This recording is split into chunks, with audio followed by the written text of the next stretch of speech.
la gracia y la paz de nuestro Señor Jesucristo esté con todos ustedes, hermanos y amigos.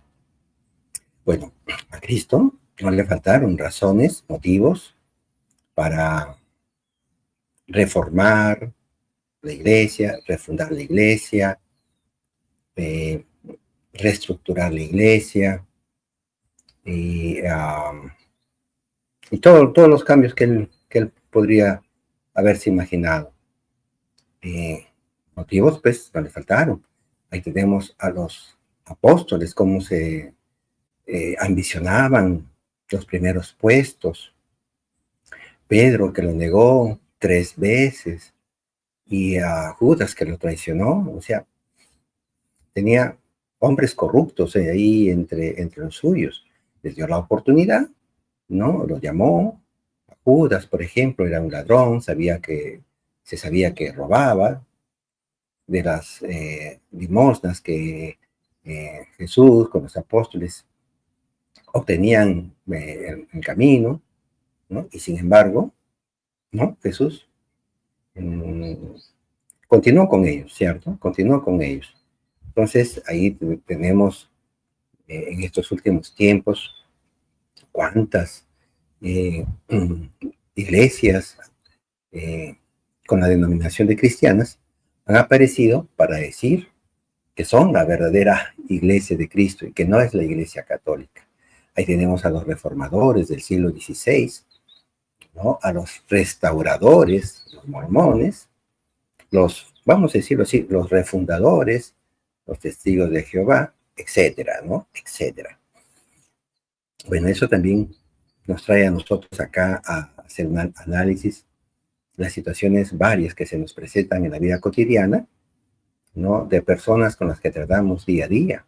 Por ejemplo, el esposo, la esposa. Estoy hablando de esposos, de esposas, ¿no? O sea, de aquellos que han contraído el sacramento del matrimonio, que es muy difícil a veces sobrellevar los defectos de la otra persona. En el trabajo también, ¿no? A veces, bueno, el trabajo es un poquito más sencillo si uno quisiera cambiar de trabajo por un ambiente a veces hostil, un ambiente a veces corrupto dentro de una empresa, etcétera, ¿no? Se puede cambiar, porque uno ahí no contrae, pues, no hace un voto, no hace una alianza que es perpetua hasta que la muerte nos separe. Entonces, aquí, pues, se nos viene esta idea, ¿no?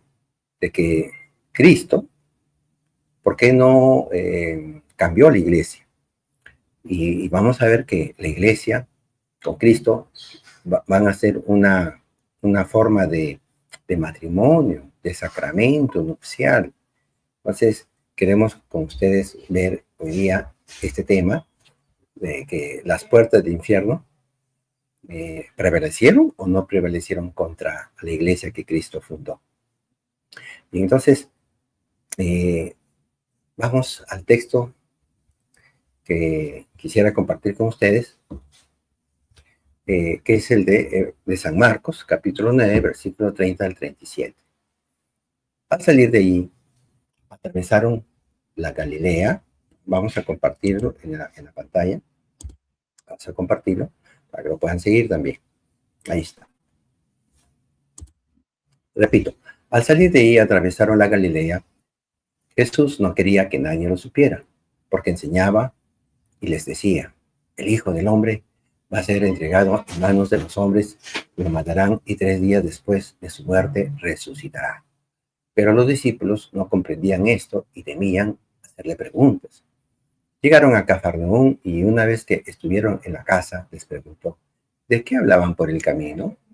Ellos callaban porque habían estado discutiendo sobre quién era el más grande. Entonces, sentándose, llamó a los 12 y les dijo: el que quiere ser el primero debe hacerse el último de todos y el servidor de todos. Después, tomando a un niño, lo puso en medio de ellos y abrazándole, les dijo: el que reciba a uno de estos pequeños en mi nombre, me recibe a mí, y el que me recibe a mí, no es a mí al que recibe, sino a aquel que me ha enviado. Palabra del Señor, gloria a ti, Señor Jesús. Bien, aquí Jesús, miren, cómo nos está advirtiendo sobre las ansias de poder, sobre la ambición de poder. Bueno, como decíamos, ¿no? Eh,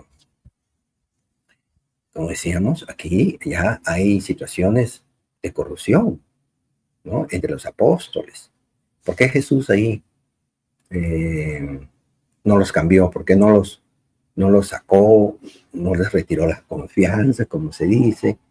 ¿No? ¿Por qué no los cambió? ¿No? Si él ya había anunciado que las puertas del infierno no prevalecerían contra su iglesia. Pero aquí vemos que los apóstoles ya están peleándose por puestos, ¿no? Entonces, recuerden lo que dijo ahí en Mateo capítulo 16, versículo 18. Y yo también te digo que tú eres Pedro, sobre esta roca edificaré mi iglesia y las puertas del Hades no prevalecerán contra ella. Palabra del Señor, gloria a ti, Señor Jesús. ¿Y qué pasó? ¿Cristo acaso mintió aquí? ¿Cristo engañó a sus seguidores? ¿Cristo que acaso pecó mintiéndonos? ¿No? Y es que esto no es que solamente pasó aquí en este momento, sino también vamos a ver que esto fue sucediendo a lo largo de la existencia de la iglesia, ¿no? Vamos a ver cómo es que después eh, Pablo, ahí en el capítulo 15, vemos cómo tiene una grave discusión con Bernabé y terminan separándose mutuamente. Entonces, claro, ellos, hombres santos, al final terminan pues reconciliándose. La primera carta a los Corintios, vemos variedad de defectos dentro de la iglesia de Corinto, cómo se peleaban también en un divisionismo dentro de la iglesia, un acto de inmoralidad sexual.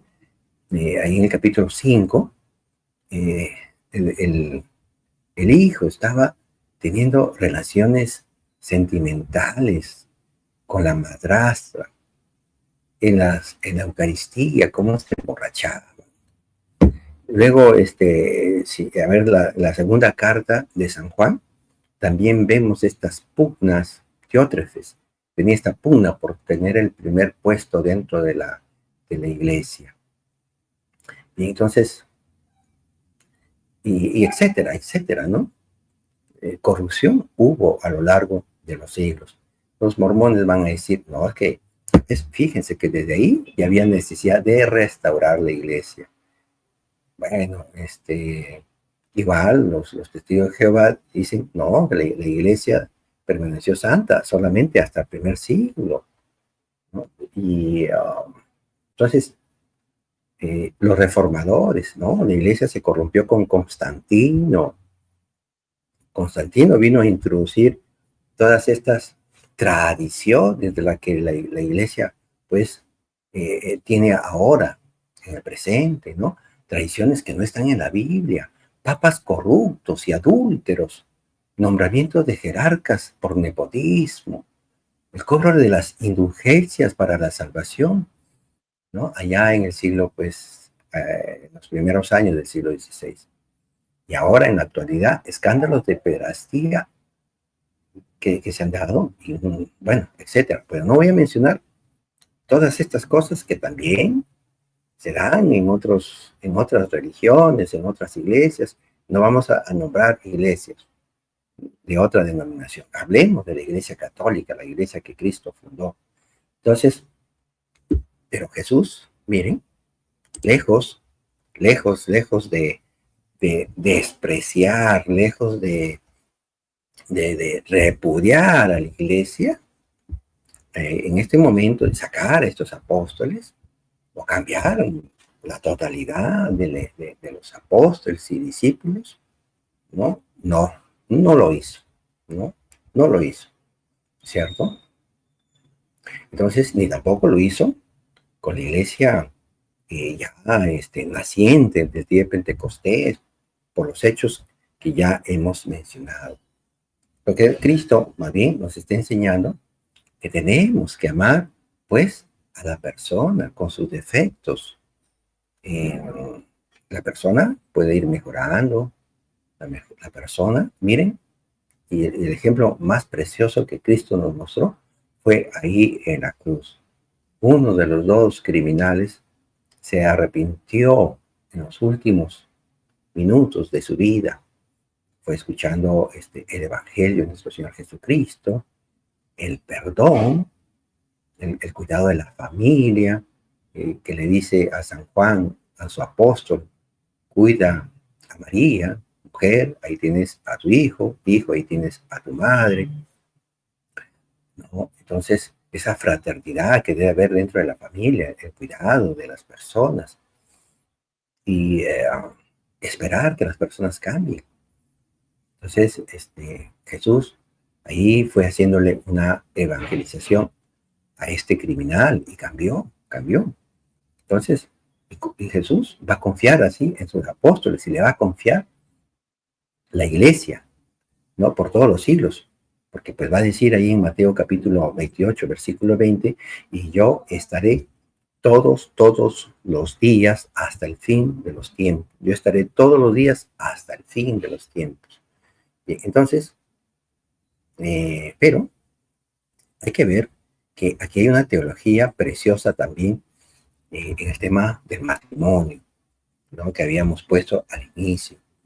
Porque hay que recordar que Cristo instituye pues el matrimonio, va a decir lo que Dios ha unido, no lo separe el hombre. Y San Pablo en la carta a los Efesios nos va a decir cosas extraordinarias, cosas grandes teológicas sobre la unión esponsal de Cristo y la iglesia. Y hay que ver que lo primero que Cristo hace es tener esta unión con la iglesia. Él va a ser la cabeza y la iglesia va a ser su cuerpo y van a ser uno solo. Es lo que nos dice la carta a los Efesios capítulo 1 versículos 22 y 23. Escuchen. Dios colocó todo bajo sus pies, o sea, los pies de Cristo, ¿no? Y lo constituyó cabeza de la iglesia. Ella es su cuerpo. Repito, y lo constituyó cabeza de la iglesia. Ella es su cuerpo y en ella despliega su plenitud, el que lo llena todo en todos. La plenitud de Dios está en la iglesia. Cristo, la cabeza, y la iglesia, su cuerpo. Entonces hacen uno solo. Hay una unión ahí mística, una unión espiritual de Cristo con la iglesia, ¿no? Sacramento. La iglesia viene a ser también un sacramento. Pero en esta misma carta, preciosamente, Pablo nos va a dar una explicación maravillosa del signo que es este sacramento, el matrimonio, de esta unión, de esta convivencia de amor, esta reciprocidad de amor que debe haber entre los esposos. Y va a decir, pero esto no lo digo en relación al hombre y a la mujer, sino en relación a Cristo y a su iglesia. Vamos al texto de Efesios capítulo 5, versículos 29 al 32. Les leo.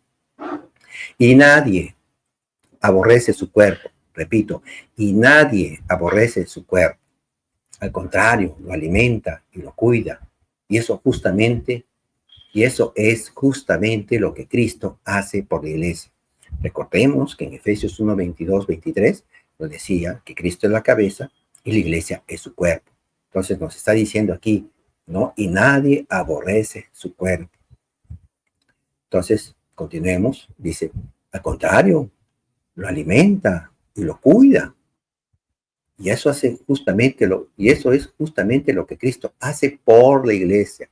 La alimenta, la cuida, sabe que es débil, que hay miembros que pueden caer en pecado, en faltas muy graves, escandalosas, pero Cristo Dice, no aborrece su cuerpo, al contrario, la alimenta y la cuida. Sigamos, versículo 30. Pues nosotros somos parte de su cuerpo, o sea, la iglesia, ¿no? Nosotros somos parte de su cuerpo. Versículo 31. La escritura dice, por eso dejará el hombre a su padre y a su madre, para unirse con su esposa. Y los dos, ¿no? El cuerpo, la cabeza, el hombre, la mujer, los dos no formarán sino un solo ser, un solo ser. Ya.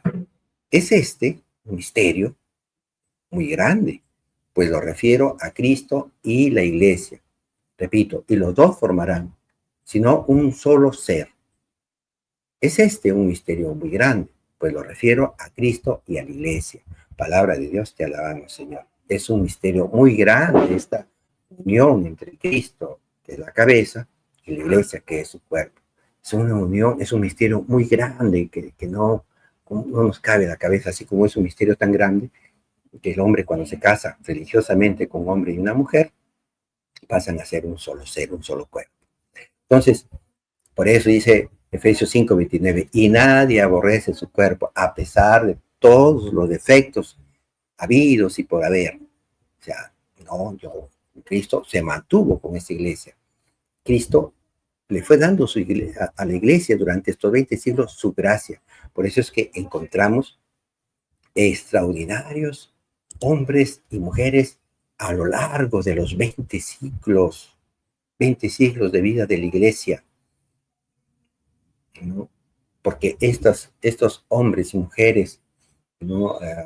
San Ignacio de Antioquía, principio del siglo II, San Policarpo, San Justino, que murió mártir, igual, San Ireneo de León, ¿no? Y luego, pues, San Anastasio, San Atanasio, San Agustín, San Basilio, ¿no? Santo Tomás de Aquino, San Buenaventura, Santa Gertrudis de Gesta, ¿no? Santa Teresa de Ávila, Santa Teresa de Lisieux, Santa Bernadette Soubirous, y ahora pues Madre Teresa de Calcuta, etcétera, etcétera. Santa Rosa de Lima, San Martín de Porres, nacidos en el virreinato del Perú, la corona española, y que sus cuerpos están acá en Perú. Y entonces, así la iglesia ha sido alimentada y cuidada por Cristo, dando extraordinarios hombres santos, hombres de hermosa talla, de santidad, de castidad, ¿no? Que le han dado su vida también a la iglesia y a través de la iglesia a Cristo. Entonces, Cristo no aborreció, no repudió a la iglesia. No, las puertas del Hades no prevalecieron contra la iglesia, que es cuerpo de Cristo. Sí, nos da pena y reconocemos tantos hechos lamentables por papas, por obispos, cardenales, por diferentes sacerdotes, por laicos. ¿Cómo no nos va a dar pena? Es obvio que nos da pena porque afean esta iglesia tan querida por Cristo, ¿no? La ensucian, pero Cristo la cuida, ¿no? La cuida y la va limpiando y va dando nuevos santos a través del bautismo y cómo nos va alimentando con la Eucaristía. Este es mi cuerpo, este es mi sangre. Toman y coman todos de él. Hagan esto en memoria mía. Yo estaré con ustedes hasta el fin de los tiempos. Cristo nos va acompañando y nos va alimentando con su Eucaristía día a día, siglo tras siglo. Siglo primero, siglo segundo, siglo tercero, cuarto, quinto, sexto, octavo, noveno, décimo, y llegamos hasta el siglo XXI. No, Cristo no repudió a la iglesia, al contrario, siempre la ha mantenido cuidando y alimentando. Entonces, hermanitos, aquí tenemos algo precioso para los que somos casados, para cuidar nosotros los esposos a nuestras esposas, que ellas son un poquito más delicadas, tenemos que tener un mejor trato con ellas. Y pues las mujeres respetar a sus maridos, ¿no? Entregarse a sus maridos también, ¿no? Dedicarse a ellos, no solamente a los hijos. Y el marido, No se ha casado con los amigotes, no se ha casado con el trabajo, no se ha casado pues con las borracheras. No, no. Entonces, pues bien, lo que Dios ha unido, que no lo separe el hombre, dice Mateo capítulo 19, versículo 6. Entonces, eso es lo que ha hecho Cristo. Cristo nos da ejemplo de lo que es el matrimonio. No, él no se va a separar de su iglesia. Él no tiene necesidad de reformadores, de restauradores, de refundadores. Los bendigo, hermanitos, en el nombre de nuestro Señor Jesucristo. Que el Padre de los cielos haga resplandecer su rostro sobre ustedes y compartan el video.